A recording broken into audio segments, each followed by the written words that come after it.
सिकंदराराव तहसील परिसर में गुरुवार को अधिवक्ताओं, स्टाम्प वेंडर्स, कातिबों और टाइपिस्टों ने एकजुट होकर जोरदार विरोध प्रदर्शन किया। यह प्रदर्शन रजिस्ट्री कार्यालयों को निजी हाथों में सौंपने के सरकारी निर्णय के विरोध में किया गया। प्रदर्शनकारियों ने इसे जनहित और अधिवक्ताओं के अधिकारों के खिलाफ बताया। आगरा से पहुंची वरिष्ठ अधिवक्ता हरजीत अरोड़ा ने सरकार को चेतावनी देते हुए कहा कि अगर सरकार ने हमारी बात नहीं मानी तो हमें गांधीवादी बनना आता है, लेकिन जरूरत पड़ी तो भगत सिंह भी बन सकते हैं। अपने हक के लिए हमें लड़ना पड़ा तो हम मैदान में उतरने और लाठी उठाने को भी तैयार है। प्रदर्शनकारियों का कहना है कि निजीकरण से न केवल अधिवक्ताओं के अधिकारों का हनन होगा, बल्कि इससे बड़े आर्थिक घोटाले की नींव भी रखी जाएगी। उन्होंने आरोप लगाया कि निजी कंपनियां मनमानी तरीके से सर्किल रेट बढ़ाकर आम जनता पर आर्थिक बोझ डालेंगी। साथ ही इस फैसले से स्टाम्प वेंडर्स, कातिब, टाइपिस्ट जैसे हजारों लोगों के रोजगार पर संकट मंडरा रहा है।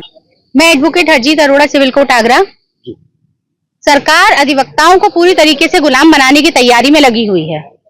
सरकार के द्वारा एक नया रिज्यूम जारी हुआ है कि फ्रंट ऑफिस तहसीलों में ओपन किए जाएंगे। सरकार ने 154 तहसीलों में फ्रंट ऑफिस ओपनिंग के लिए कहा है, जबकि पूरे यूपी में 351 तहसीलें हैं। सरकार ने वो वाली राजनीति करी है कि फूट डालो और राजनीति करो। 154 तहसीलों में स्ट्राइक चल रही है।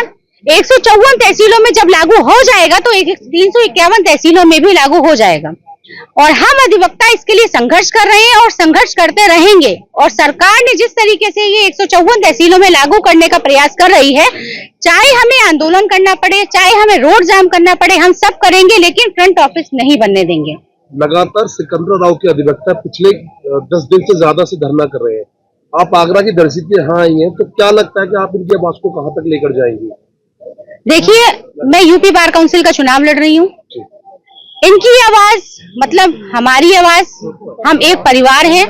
ये आवाज पूरे उत्तर प्रदेश में फैलेगी, पूरे उत्तर प्रदेश से लेके ये पूरे भारत में फैलेगी, क्योंकि हम नहीं चाहते कि हमारा रोजगार खत्म हो। सरकार ये चाहती है, अगर सरकार हमारे खिलाफ ऐसा कोई रिज्यूम जारी करेगी, क्योंकि बीच में भी एडवोकेट अमेंडमेंट बिल सरकार के द्वारा लाया गया था, उसका भी अधिवक्ताओं ने बहुत जोर शोर से पुरजोर विरोध किया और अमेंडमेंट बिल को बीच में रोक दिया गया, वरना वो भी लागू हो जाता।